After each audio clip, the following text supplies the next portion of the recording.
I'm here tonight to talk about my experience, strength, and hope.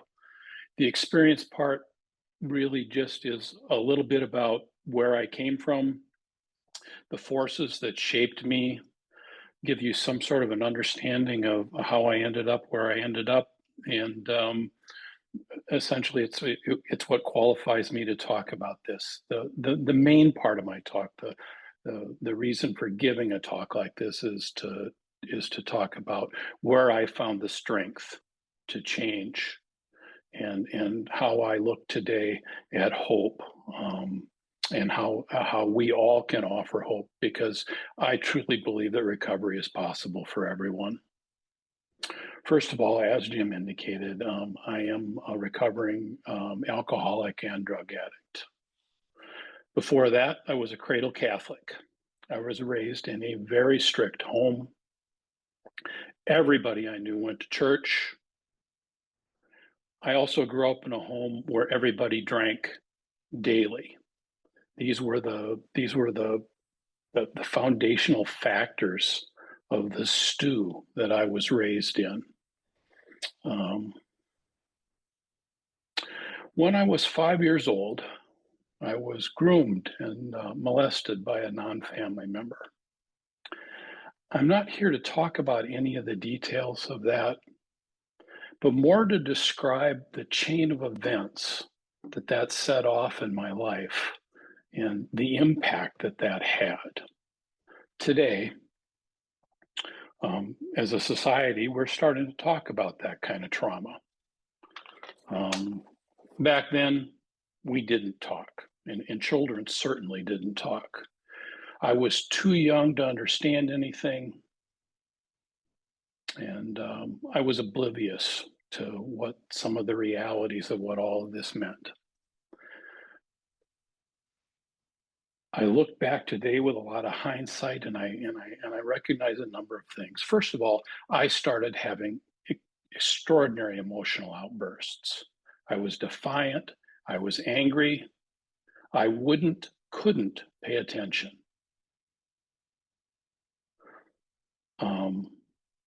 In the early 60s, that was not behavior that was acceptable for children. So the punishment started almost immediately. If there was bad behavior, it was followed by corporal punishment. I grew up in a really, really strict household. Spare the rod, spoil the child was the rule of the day. Unfortunately, rather than change my behavior, it made me more defiant.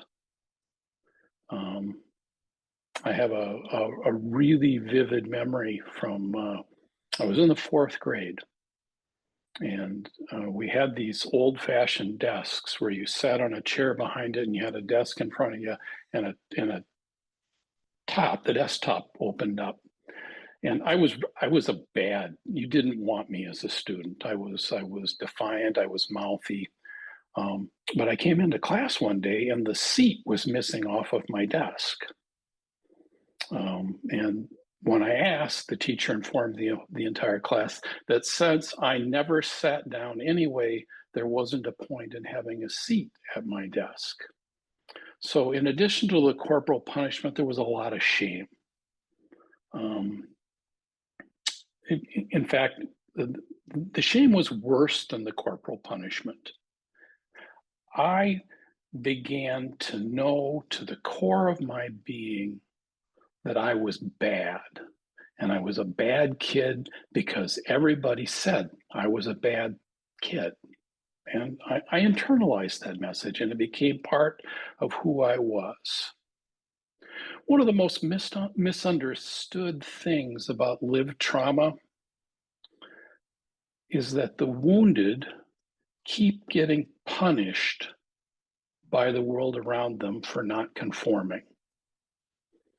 And this serves to continue the trauma process. That kind of corporal punishment, that kind of shame is the early childhood trauma that leaves scars that last for decades. Trauma always leads to more traumatic events in their life.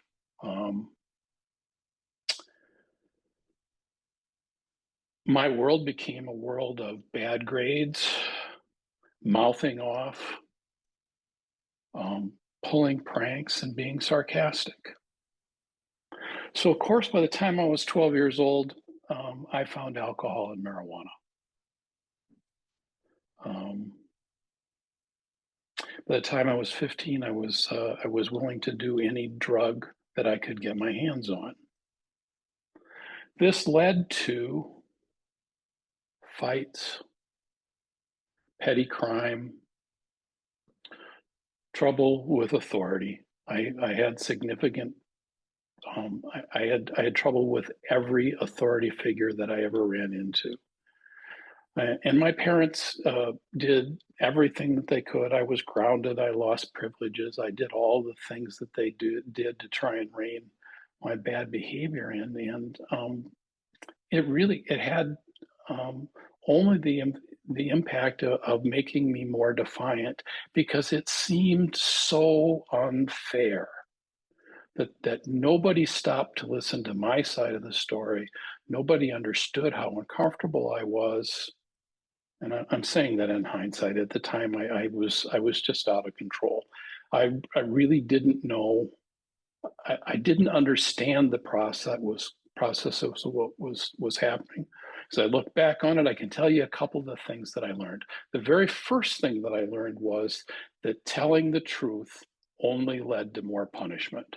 So deny, deny, deny, deny. I denied to other people. I denied to myself. One of the most amazing conundrums about this whole thing is that my family drank heavily. My family were the kind of people who could start drinking in the afternoon. They would drink until they fell asleep, and they would get up the next day and go to work bright as rain. And by the time I was 15, if I started to drink or if I started to use drugs, I could not predict what was going to happen. And I didn't want to stop. The idea that going to bed was ridiculous. I wanted to continue the process. And I learned that that was good. And I also learned that the only time that I felt semi okay was when I was loaded. And so more and more of my efforts went into that. I fell down, I had car accidents, I got arrested. I did ridiculous, dangerous things. Now, I do not want to create an image here that I was some sort of a badass. What I was a dumbass. And I was willing to do whatever it took to stay loaded. And that was my motivator was, how can I stay loaded? And the message that I was just plain and simply a bad person got beaten into me.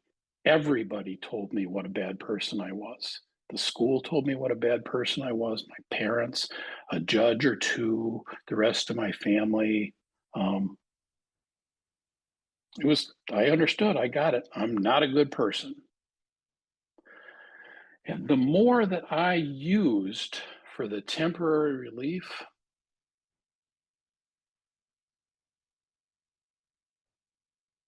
caused me to feel more guilt and shame because I kept making promises that I would change. I kept making promises that I wouldn't do it again, and then I did.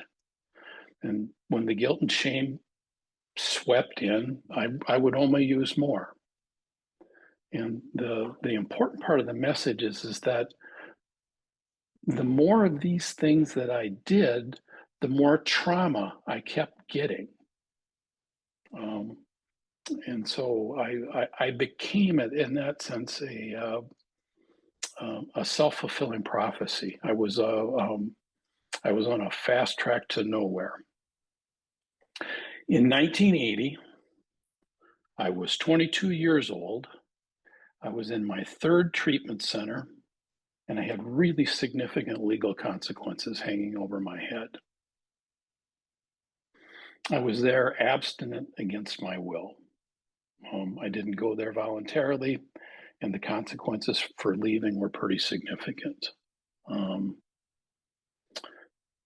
the only way for me to stay out of jail at the time was to leave the treatment center and go to a halfway house. So between the treatment center, the halfway house, and the sober living facility, that treatment experience lasted almost a year. And I was abstinent through the whole time. I used through my first two treatments. This one, for whatever reason, I didn't. So I was abstinent from chemicals. But one of the hardest part of the whole thing is that I was so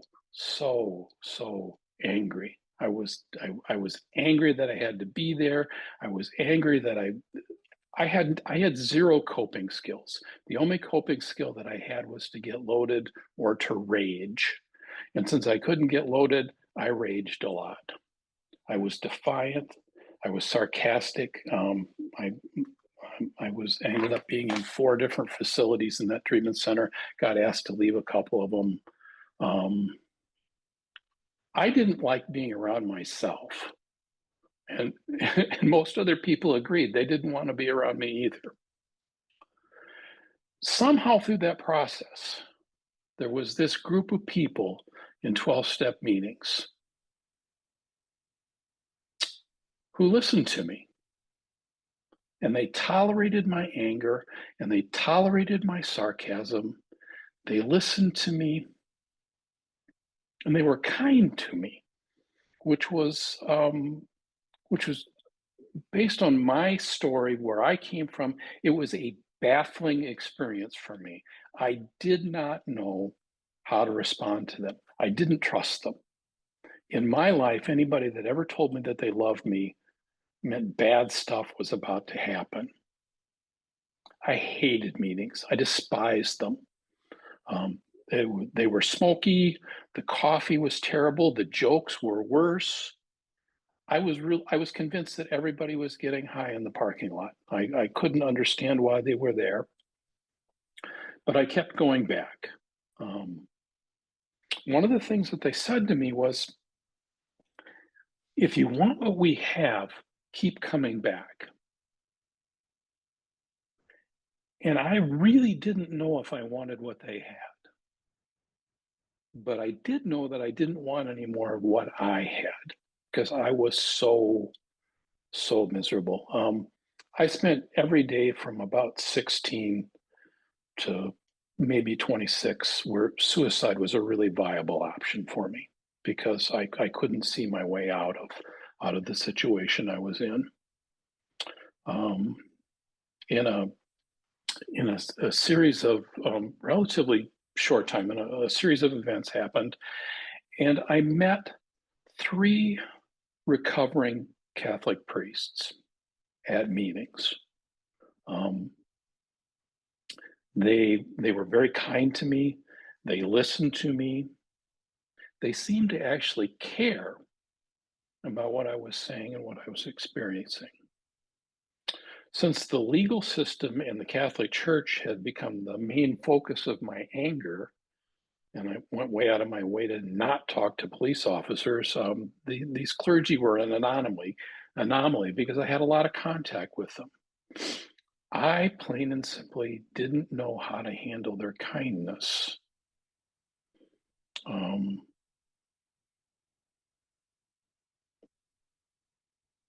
And they didn't overreact when I got angry, and everybody else prior to recovery had just completely overreacted to my anger. This kindness came from people I barely knew. And they were the ones that gave me the strength to try things differently. They seemed to believe that I could do this. I was still angry. I still battled with authority figures, but over the course of time, it just wasn't as aggressive as it used to be. I mellowed out. I could say 2 or 3 sentences without being entirely sarcastic. I still lied. I still cut corners on anything that I could over time. But that started to go down to I could actually tell a story to without lying, which was a miraculous thing from where I came from. My biggest struggles were in my personal relationships. I found it impossible to trust other people. I kept everybody at arm's length, and that literally took years and a lot of therapy to get past that one. Um, my life had just not been a thing that had allowed me to trust other people. In spite of my continued struggles, no one was telling me that I was a bad person. Matter of fact, people were saying good, kind things to me. It was kind of amazing. And when I stopped using, stealing, and lying, I didn't find myself in nearly as many traumatic situations anymore. Um, that was a really significant change for me. It was the first period in my life where I was not re-traumatizing myself through my own self-sabotaging behaviors. I always had somebody to call. People apparently cared, and my life started to get better. It really did. It started to get better. One of the key messages here is that those people loved me until I started to love myself. And it took a considerable amount of time. I went to school, I got a job, my life got better. And I owe all of that to other people who took the time to help me when I was an angry, sarcastic, nasty young man. And that's where the hope starts to come in from this. Those people gave me the strength, but there's this sense of hope that started in coming into me that I wasn't depressed any longer. I went for extended periods of time without self-sabotage. I wasn't thinking about killing myself regularly anymore. After about 10 years of clean time, I felt a burning desire to do something to return the gift that had been given to me. Um, Part of it was that my own nuclear family continued to be a complete disaster as far as alcohol went, and there was nothing that I could do to impact that. And I truly I finally got to the point where I really realized that what I had been given was a gift, because I started out in recovery with a whole group of people, and the vast majority of them never made it.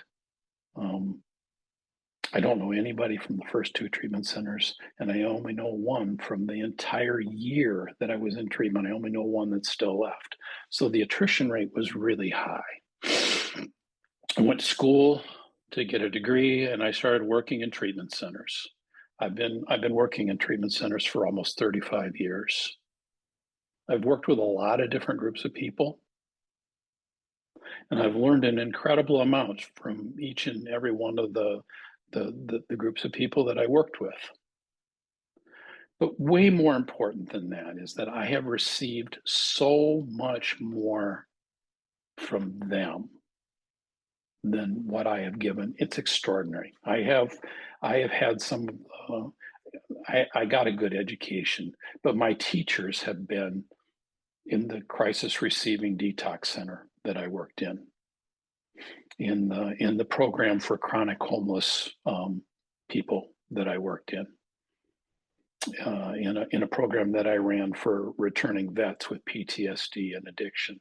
Those were my mentors. Those were my teachers. They allowed me to share their lives, and it has been an extraordinary conversion experience for me. Um, as part of my story, I mentioned the three recovering priests who worked with me,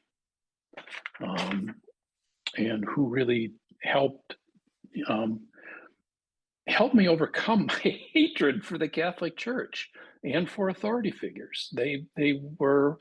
Um, they were impossible to hate because they were so kind and genuine, and it shattered an illusion that I had about the world.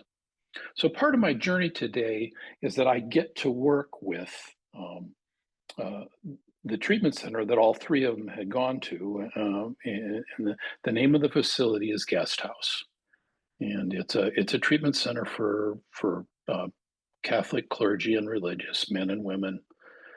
Um, every single day, I get the opportunity to repay that debt, that extraordinary gift that was given to me by all of those people who didn't have to. They didn't have to tolerate me. They could have just walked away, and they didn't.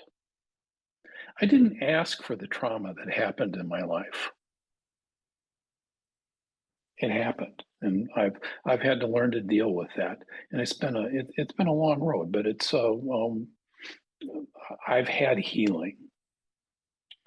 On the other hand, I did nothing to earn the gift of recovery that God and the people around me have blessed me with.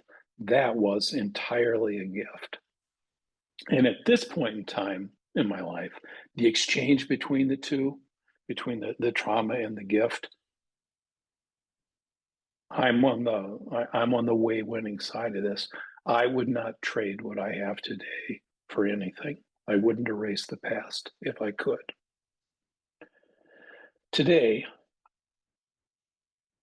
I want to be the help that that next person needs. I want to be someone who will listen. I want to be someone who will care. I believe that telling our stories and sharing our strength is God's love in action. My hope is that everyone gets the chance to be free from addiction. Um, and I spend a great deal of my time doing that, and I applaud all the people that are here tonight doing the same thing. That's the end of my prepared talk about where I came from and what happened to me. Thank you for listening.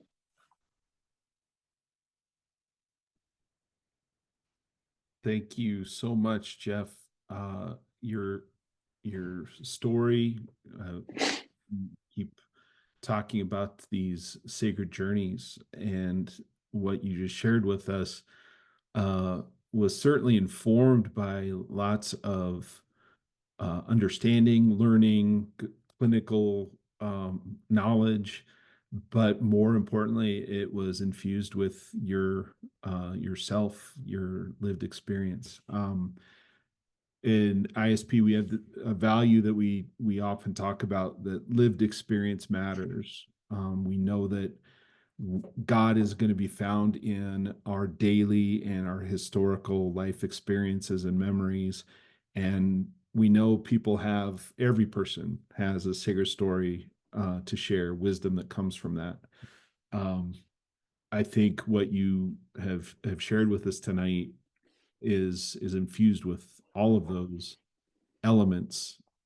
Even the most sarcastic, troublesome child who has sometimes quietly experienced trauma grows into a person who knows God more fully and offers that window to others.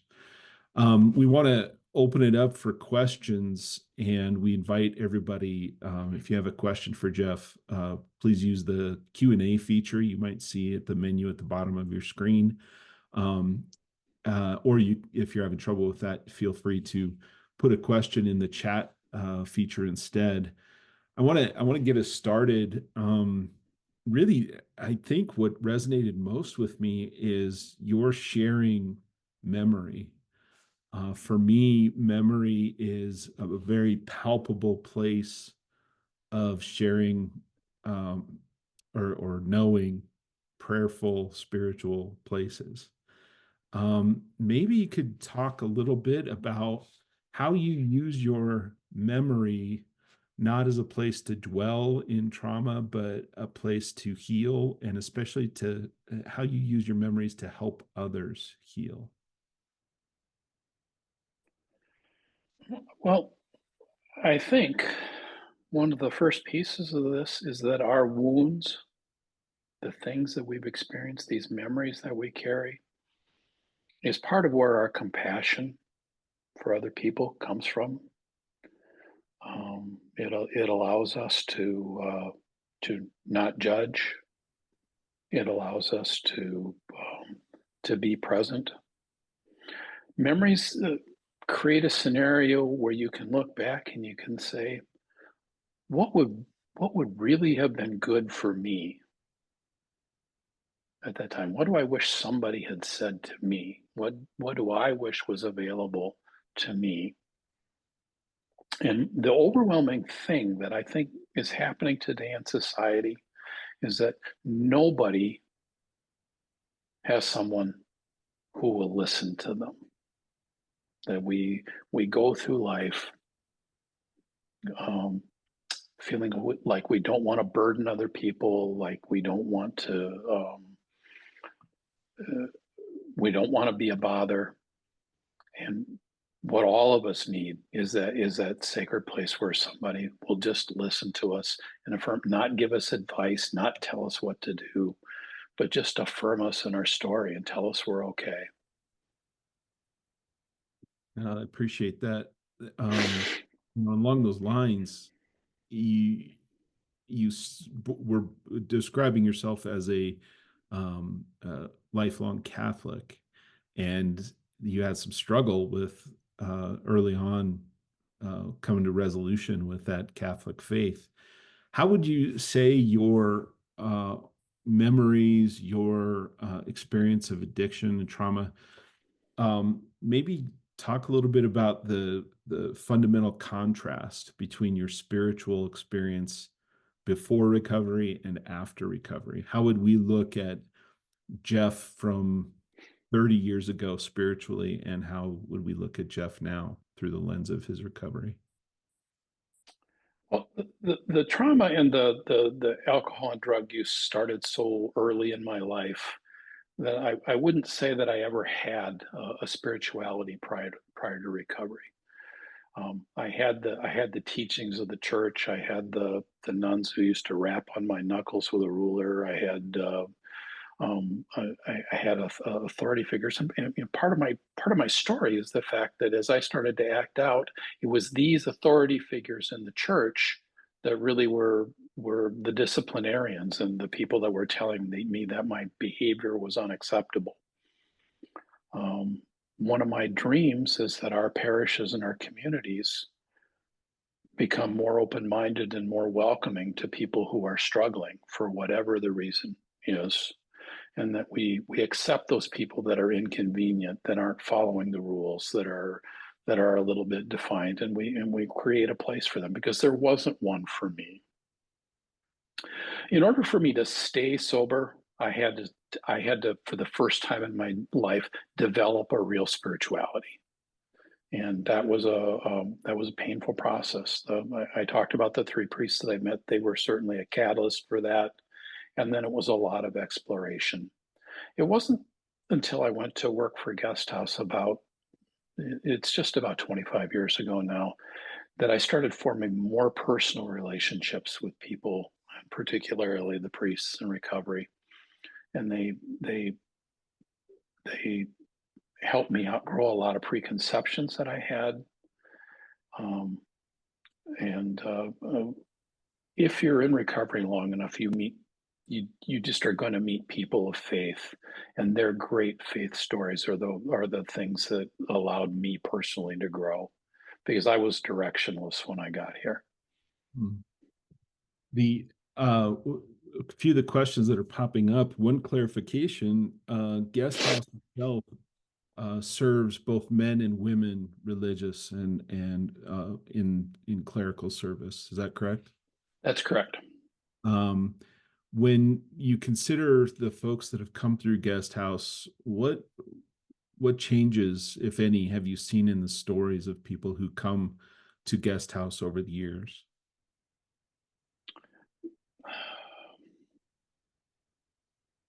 Everybody that ends up at a treatment center has shame and guilt, but priests and nuns and religious brothers who've been given a great gift by their vocation, almost to a person, um, feel like somehow they've let God down in a particular way through their addiction. So they have shame and guilt that's over and above what I've seen in a lot of other populations that I've worked with. One of the things that I tell them in an opening lecture is that they have done incredible ministry in their lives, but they're a nightmare to visit to minister to because they already have all of the answers. And um, that acceptance of their humanness, that acceptance of the need to ask for help, um, is a hallmark for all of them that are successful. Because, like everybody else in recovery, they've all tried lots of things to get out of this. And our men and women clergy are the male clergy, the women religious are the people that we go to for help. And now they have to be on the receiving end of this, and it takes a little training for them to get to the point where they can accept that help. It, there's a kind of irony in lots of professions and vocations that serve others. One can do that very well and not be able to receive, as you implying, receive that same help. Um, we in ISP we talk about transformed people transforming others. That seems to be a real conversion experience for any of us, and I can imagine for Catholic clergy and religious. Once they've experienced that transformation themselves, they must. I would guess you see transformation in their own way of serving others. I think that's really true.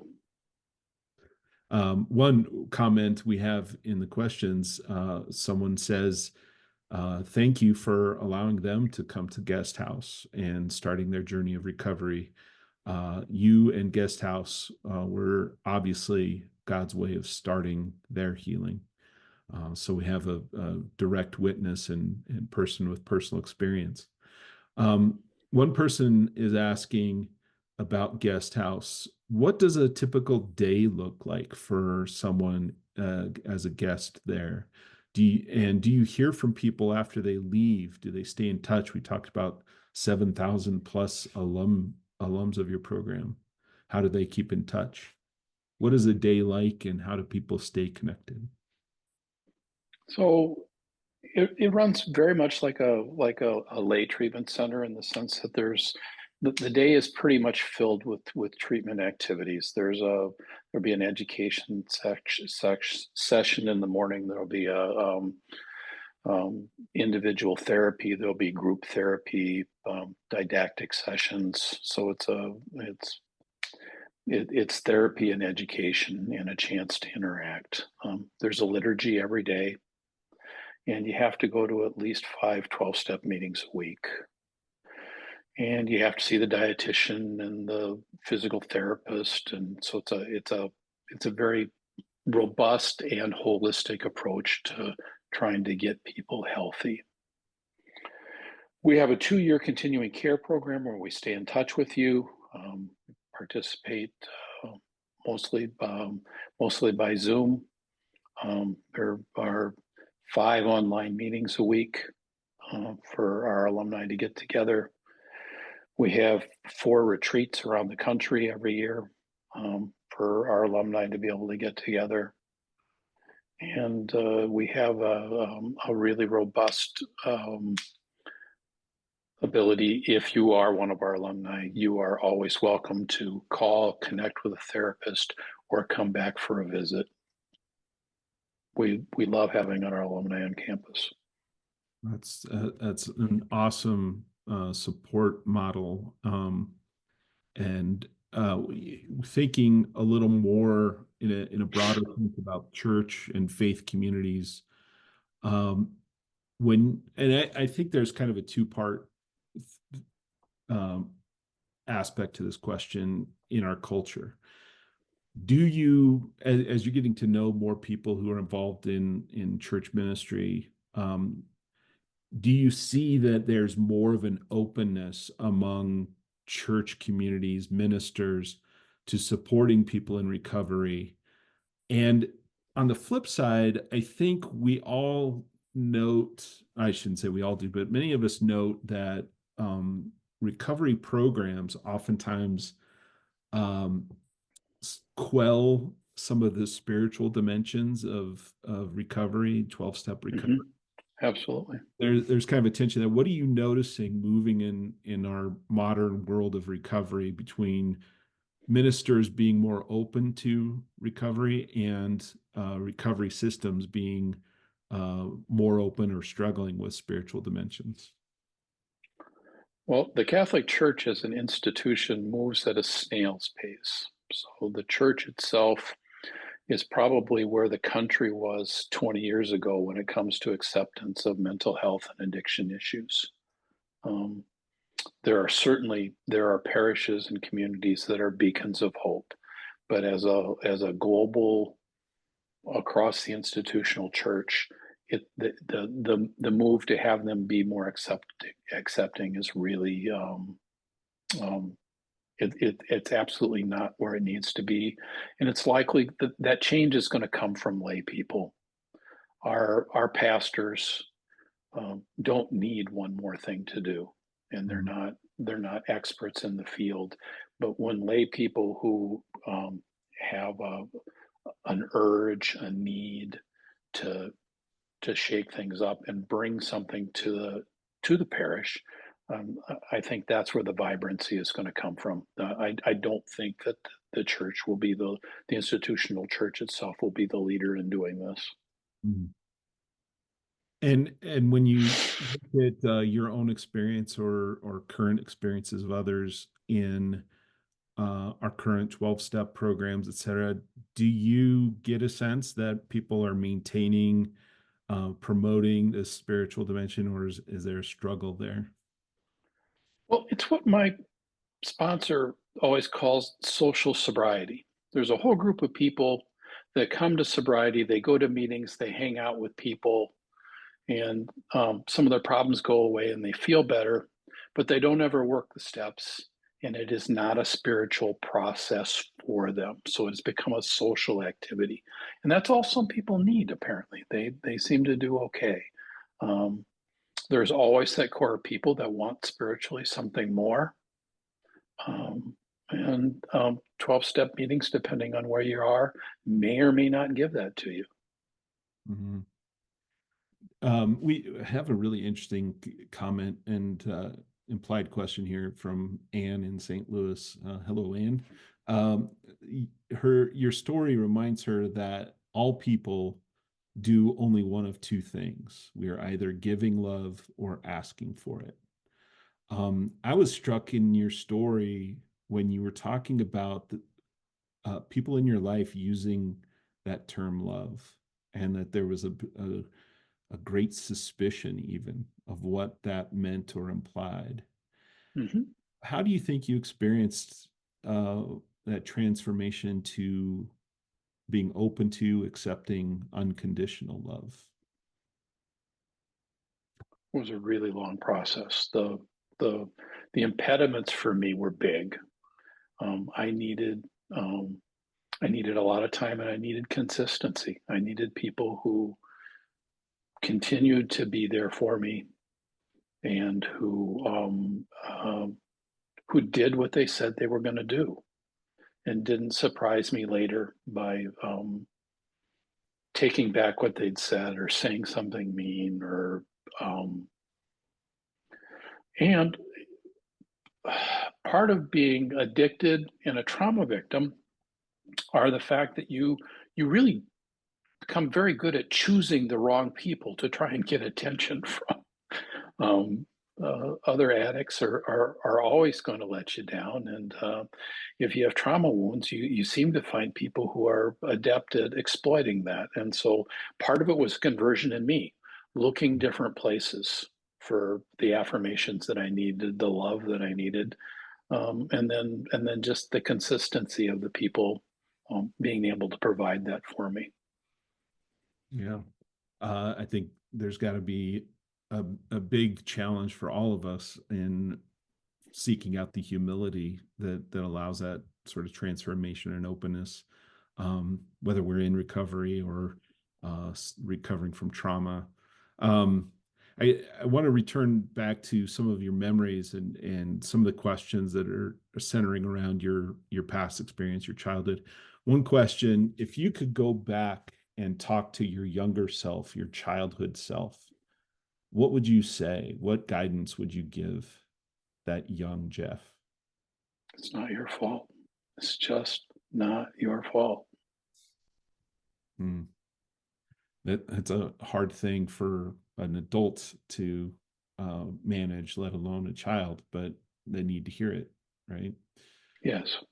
Um, we let's see here.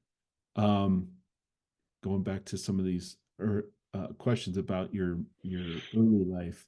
Um, you mentioned the statement, uh, the wounded keep getting punished by the world around them. Could you talk a little more about that? How do we interrupt the cycle, especially for those that are young, not in a place to make those decisions or choices? How do we interrupt that cycle? If that listening to people's experiences is important um, for adults, imagine how much more important it is for children. Mm, Instead of automatically reacting to what they've done, try and figure out what it is that caused it. How did we get here? What were you thinking? What was it that happened? mhm, Um, and don't punish honesty. Like I said, one of the other messages that I really learned was don't tell the truth, because if mm, you acknowledge something, you're just going to get punished. So deny, deny, deny, deny is the right answer. But I don't think we interact well with children. I don't think we try to understand their experience, and I don't think we at least in my life, that's what it was like, and I see it with parents today. You see a lot of reactions. mhm. You know, I have children, I have grandchildren today, and I try to be a way different parent and grandparent than I was um, than what I grew up with. But I Yeah, think that listening is so important. yeah. Um, and kind of related to that, Donald asked this question. He was struck by your statement that you would not erase your past. Could you talk a little bit more about that? What does it mean not to erase your past? What do you do with that? Um, all of the things that happened made me the person that I am today. Um, Taking out any one of them would have changed the trajectory of where I ended up. And I look at my life as an extraordinary gift today.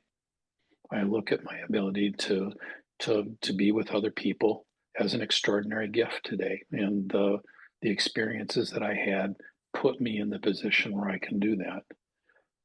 But I Mhm, have peace today. I have peace today, and I know lots of um, people my age that don't have that, and mhm, so I would be unwilling to gamble taking out any piece of that whole trajectory, because I am so happy to be where I am today. mhm. Connection, I think that our ISP volunteers and community can relate to a little bit. You talked about meeting people early on in your recovery who cared about you, that you barely knew. That really is kind of descriptive of the relationship that a lot of us have between retreatants and facilitators on our retreats. We don't know them ahead of time. We have limited connection with them after. What are some things that our volunteers, our facilitators can do in that short window of experience with our guests um, that would show that we care about them? Is there anything people did early on in your recovery that helped you feel loved? People were just present to me. I was used to having people look through me or around me Mhm. or respond to something that I did. And that ability to just be present. Um, you meet some people and you know by the way they interact with you that they're actually listening. And then we meet lots of other people every day that are just seeing right past you. They interact with you, they get information from you, you have something, but they don't see you. And you know when that's happening. And my antenna was up in early recovery. I knew if somebody was, I couldn't have described it at the time, but I knew whether they were interested or they were just Mhm. Yeah, putting in time because they had to. right. There's something about whether they wanted to or they had to. There's something about that relationship with authority that you talked about earlier. Um, those in authority, there's a sense that they have to, let alone, or as opposed to those who want to, are inquisitive, are curious and supportive. Um, Yes. one question that's come up regarding the church's perspective on recovery, and knowing that Guest House supports people with other behavioral health concerns. Do you get a sense? And I know you were at the USCCB meeting this week, and you were rubbing elbows with archbishops and bishops from around the country. Do you get a sense that the church leadership, our uh, American bishops, are trying to get more focus on our mental health ministries in our parishes and our church programs? The USCCB initiated a clear indication last year that they want parishes to start doing this.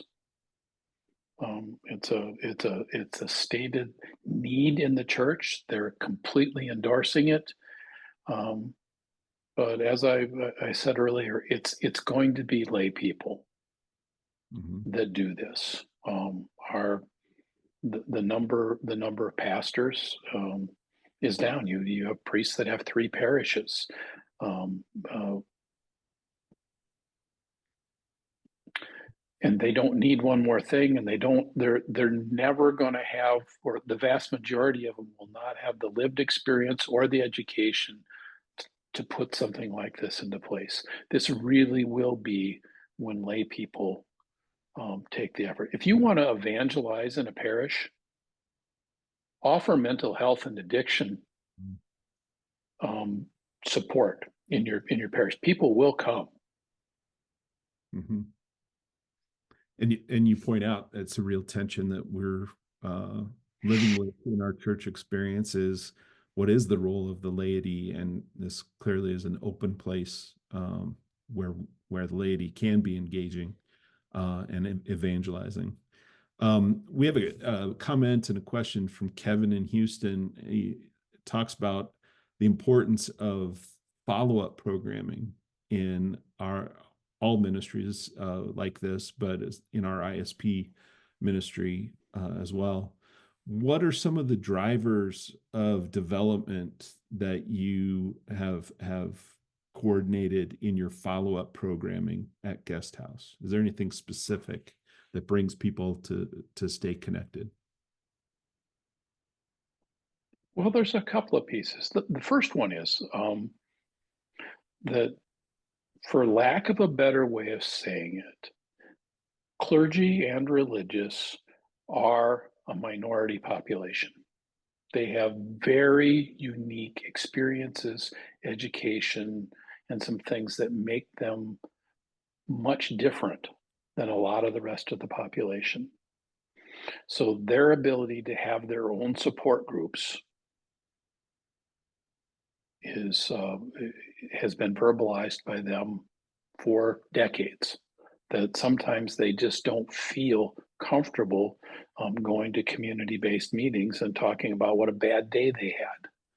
That they don't want to try and explain celibacy again, or they don't want to hear from another recovering Catholic. There's a whole series of things that make them want to have a safe place, and our ability to create a safe place for them to get support is incredibly important. Um, we try to add value by we do education sessions. We get good speakers. We do spiritual retreats 4 times a year, where they'll have a really informed retreat leader who understands 12-step recovery and helps them get in a place to do that, because that they're growing spiritually just like the rest of us, and those are the things that really um, draw people to stay involved. Yeah. Um, this is a more personal question. I think this is coming from Glenn in Boston. Hey, Glenn. He's very appreciative of your experience of strength and hope that you shared tonight, as many of the comments we're receiving. Um, Question that Glenn asked last night, I think, and I think it's a great question for you here. Do you, in your spiritual journey, have a favorite spiritual author or source that has helped you along the way? Thomas Merton. Tell us more about why.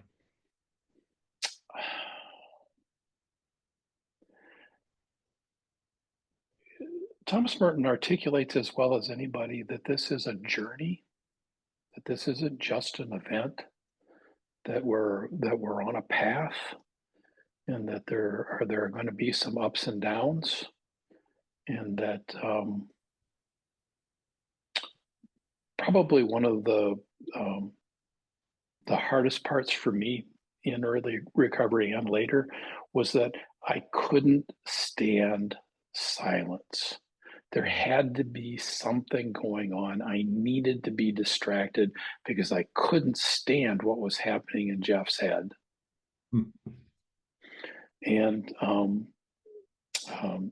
the centering prayer and the path is it's a he's an old friend at this point. I really I bow 3 times to him. He's been a great teacher for me. That's great. I think a lot of people listening tonight in our ISP community agree with you. We have I think this will be our last question. Uh, we have for Sister Durkin is pointing out, and I think this is true. The ISP community has a lot of folks who come from the spiritual direction community. What role do you think spiritual direction has for generally people in recovery, especially for the folks that come through guest house? What could a spiritual director maybe be most attentive to in supporting someone in recovery? Well, I'll go back to one of your earlier questions first, and that's really, what kind of a job is our 12-step meetings doing at promoting spirituality? And the reality is probably not a lot. That you're going to have to go outside of regular 12-step circles if you want to continue your spiritual journey. Uh, Good spiritual direction is a core, from my perspective, in having having that place to bounce your ideas off of, to be accountable um, to explore new options. If you want to learn anything new, go to somebody that has a lot of experience with it Mm, and talk to them, and and and work through that process. It's a mandate that everybody that leaves our program has a spiritual director. And as a layperson, my life changed when I got one. mm. And I would encourage anybody, if you can't get a spiritual director, get a spiritual companion, get somebody with some training in this to walk with you, because these questions are big.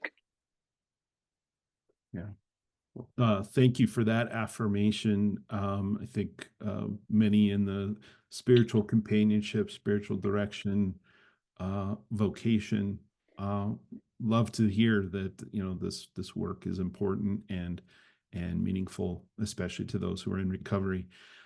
Just as a last comment, there are just multiple people identifying themselves as alums of Guest House, referencing how it has affected them, saved their life. We have a lot of folks who identify with much of what you've said, especially with your very personal revelation of your own traumas, your own addiction, but especially your own process of recovery, your own sacred journey. For that, we are supremely thankful for everything you've offered us tonight, Jeff. We want to thank you for everything you've offered, the time you've taken, the openness that you've shared, and we offer prayers and support to all the folks at Guest House. Maybe mostly a prayer for you, because you have put so much into supporting people in recovery, and now I imagine as CEO, those experiences dwindle as you do the mechanics of fundraising and management. You doing okay with all that these days after You 7 read my job description. That's yeah.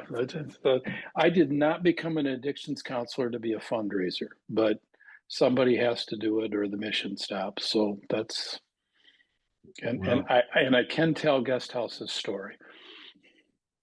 yeah, and I think it's so important. But our prayers for you as you keep finding those places to connect with other people's sacred journeys and be supportive of them. So, thank you so much for tonight, and we wish you all the best and God's blessings. Thank you. It was a pleasure to be with you.